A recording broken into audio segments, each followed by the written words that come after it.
So we're here today with Gino Yu, the tenured professor here at the Hong Kong Polytechnic University. Yes.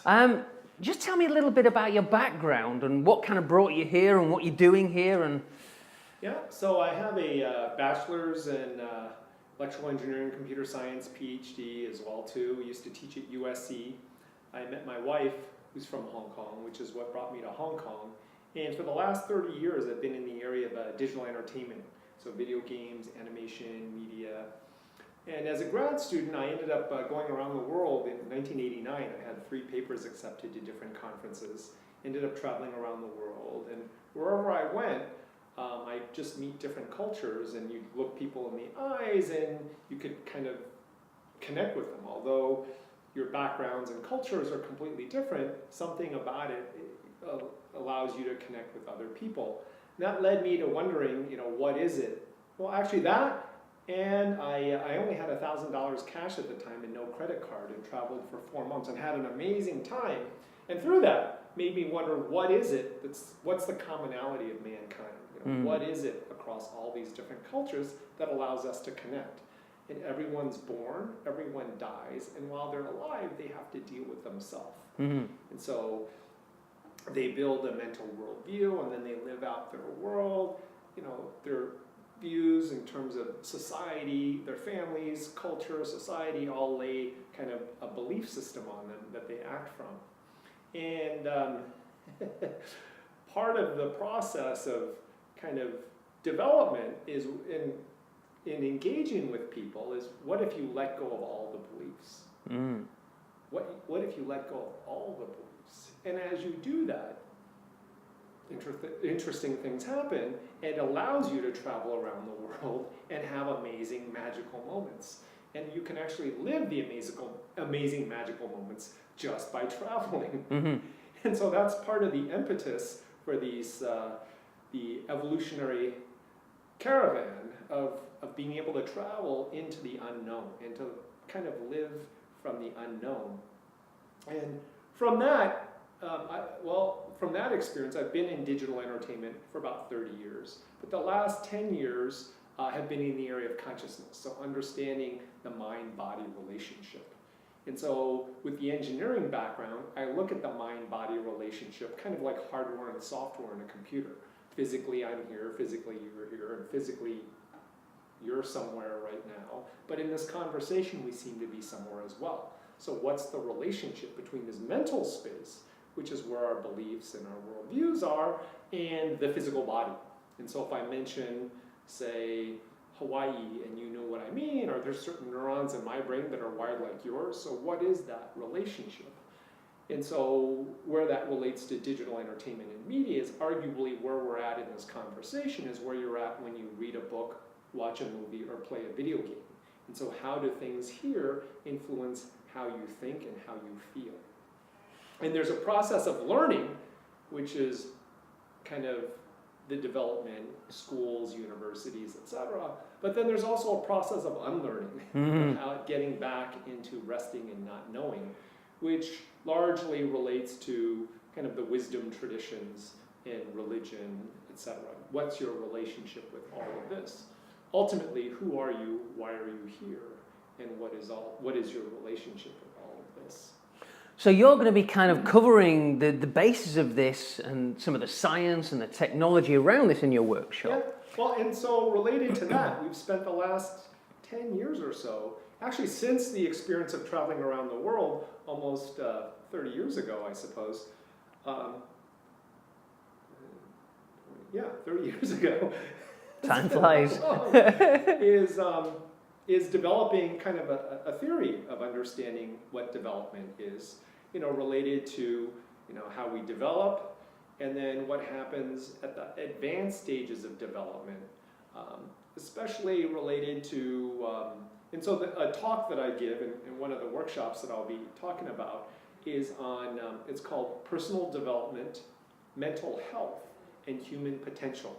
So personal development is the development process that we all go through.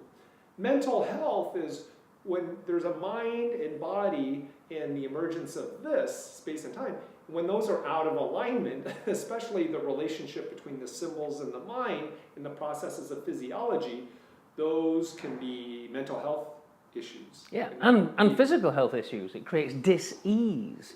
Well, We're talking about the nocebo effect and the placebo effect. Yeah. All of these are contributing factors to how your thoughts affect your body. Exactly. And so understanding that from a scientific perspective, Western scientific perspective is interesting because it, and the neat thing about the way that we look at this too, is it is kind of the mind and body in that relationship, but now, there's a siren in the background right now, but it spans the metaphysical. So how and why do things play out as they do?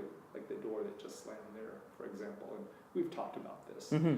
And it turns out that the high stages, when you have high energy coupled to symbols, that's where this mental health problem happens. And so bipolar disorder is just the inability to regulate energy in the physiology.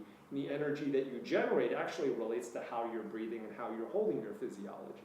And so a large part of what we're trying to do with this caravan too is that a lot of people around the world are going through experiences in these kind of high energy situations. And when you have a lot of energy in the physiology, Chinese call it qi, the Indian, it's called prana, etc. And when you're generating a lot of energy, surreal shit can happen, and can be kind of disorienting for a lot of people, and crashes happen in terms of depression, etc. And all of that, a large part of it is a mind and body out of balance. And part of what right now, unfortunately, the modern society will give you psychotherapy, will give you drugs and medication, etc. But I think there's another way. And there are a lot of practices that can be developed. Thomas, you, myself, have developed a lot of practices to help facilitate people, especially people that may be going through like a Kundalini experience or, have done psychoactives and haven't been the same since, or have had some kind of trauma, like a bad breakup, or death in the family, etc., and are just trying to understand who they are and why they're here in their relationship in the world today. And we have, now the exciting thing in terms of the work that we're doing is we're really looking at Western approaches of science, but then also looking at Eastern practices as well too, in terms of breath, meditation, different forms of meditation, and understanding this behavior from the perspective of developmental psychology, the autonomic nervous system, and the endocrine system, and giving people a framework for really investigating what's actually going on with them to help kind of debug, their psychology. And so the exciting thing is for our trip right now, we're planning on going to, we're doing Europe in January. We're in discussions right now to do kind of the United States and kind of the May-June timeframe, and then also in Asia in October, where we'll have that Consciousness, Science, Technology, and Society conference again in Shanghai.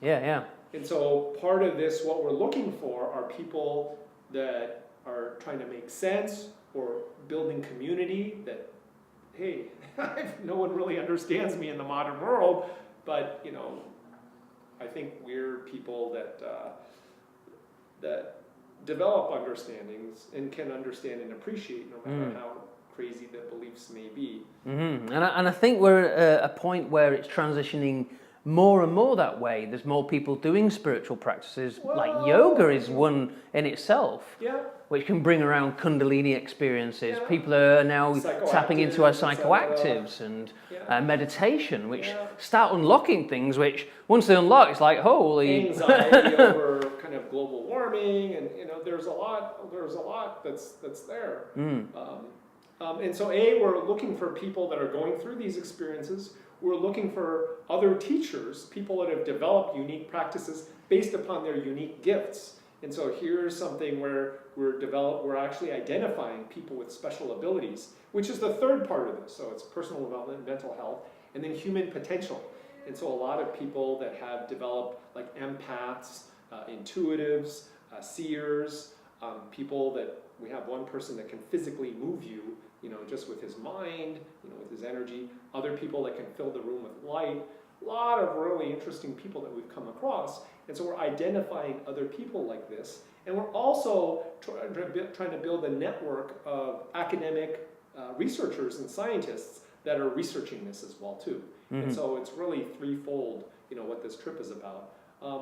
That, and also really looking at influencing influential people as well too. So this trip will actually be at Davos at the World Economic Forum.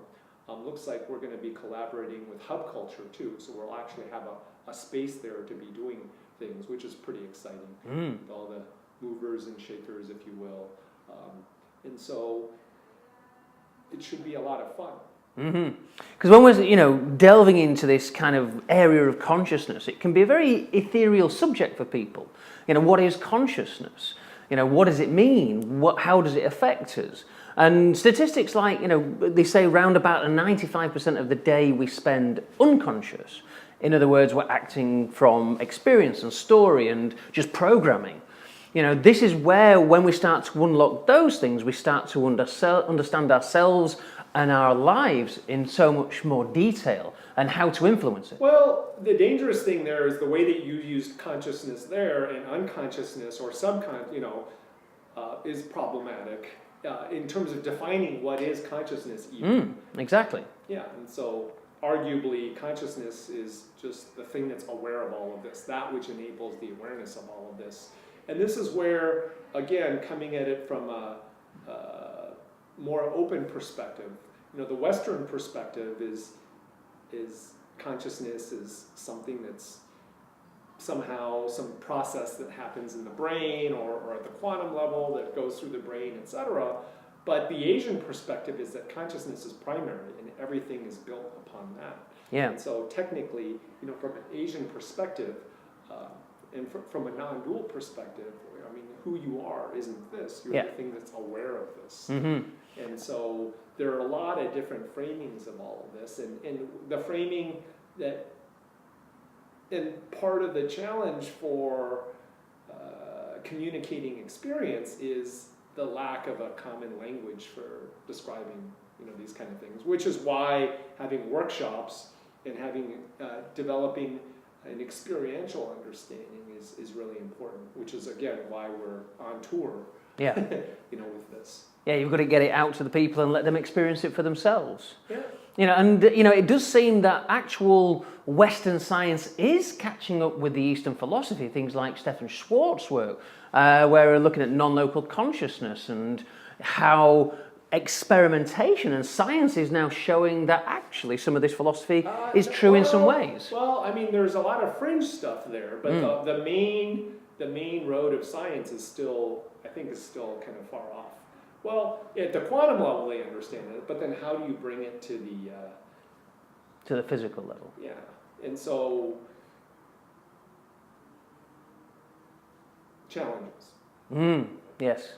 So this kind of also comes into the next step of the evolution of this whole project with the Mind Expansion Academy and creating a platform to provide various styles of training, various video training programs, and giving people more access to this kind of thing, because not everybody's going to be able to come along to some of these events, and they're going to need access to this kind of training and information long term. Well, that's again one of the challenges. So those are opportunities, but again, there's a difference between knowing something conceptually and knowing it experientially.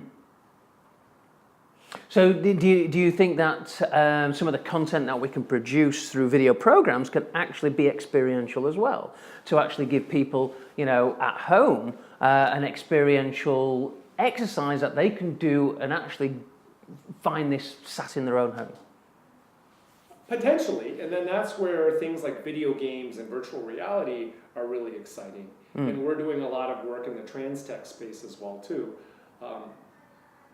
With sound like tactile therapy, with biofeedback, quantified self, there's a lot that can be done. And ultimately, it's about cultivating greater somatic awareness. The challenge in all of this, and the problem with video and all of this, the challenge isn't in learning.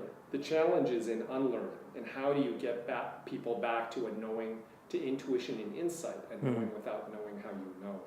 And so hard to, again, very, very difficult. I was just kind of, one of the people that may be joining us, Dikshan, actually has been talking to me, and he's looking for guidance, and it's like, well, you're looking for guidance out here, but ultimately it's, community is important, but then ultimately it's about your own experience. well, not only that, but finding your own inner compass. What is your relationship with all of this? And each person is unique. Yes, most definitely. We all have a different viewpoint, a different perspective, a different experience to come from. Yeah. But then the beautiful thing is, what if you let go of all viewpoints?